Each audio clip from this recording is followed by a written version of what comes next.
ஓம் சாய்ராம். அத்தியாயம் 3. சாயிபாபாவின் தாய் அன்பு. தம் இளங்கன்றை பசு எங்கனம் நேசிக்கிறது என்பதை அனைவரும் அறிவர். தமது அடியவர்களிடம் சத்குருவும் இத்தகைய தாயன்பு காண்பிக்கிறார்கள். ரோஹிலாவின் கதை. எல்லோரையும் அரவணைக்கும் சாயிபாபாவின் அன்பை ரோஹிலாவின் கதை நமக்கு காட்டுகிறது.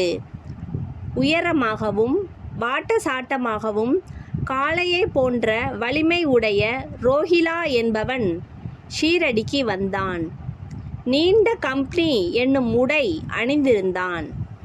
பாபாவிடம் உள்ள அன்பினால் அங்கு தங்கியிருந்தான்.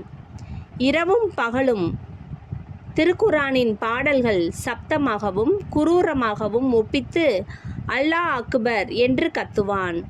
ஷீரடியின் பெரும்பாலான மக்கள் பகலெல்லாம் தங்கள் வயலில் வேலை செய்துவிட்டு இரவு வீட்டிற்கு திரும்பும்போது ரோஹிலாவின் குரூர இரைச்சல்களாலும் கத்தல்களாலும் வரவேற்கப்படுவார்கள்.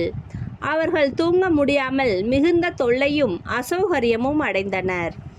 மௌனமாக இத்தொந்தரவை சில நாட்கள் பொறுத்திருந்து அவர்களால் இனிமேல் இத்துயரம் பட முடியாது என்னும் நிலை வந்தவுடன் பாபாவை அணுகி இதை கவனித்து ரோஹிலாவின் தொந்தரவை நிறுத்தும்படி வேண்டிக் கொண்டனர்.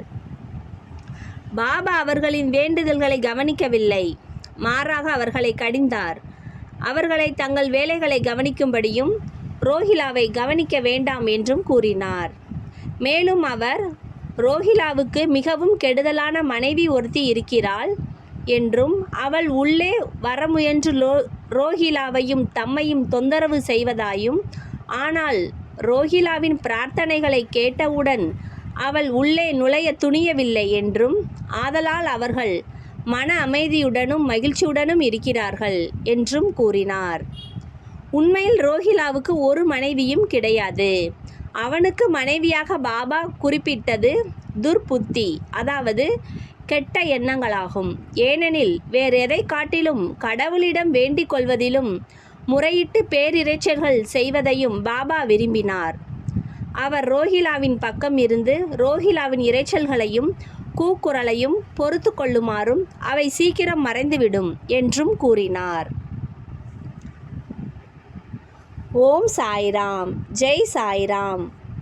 ஸ்ரீ சாயே பணிக. அனைவருக்கும் சாந்தி நிலவட்டும்.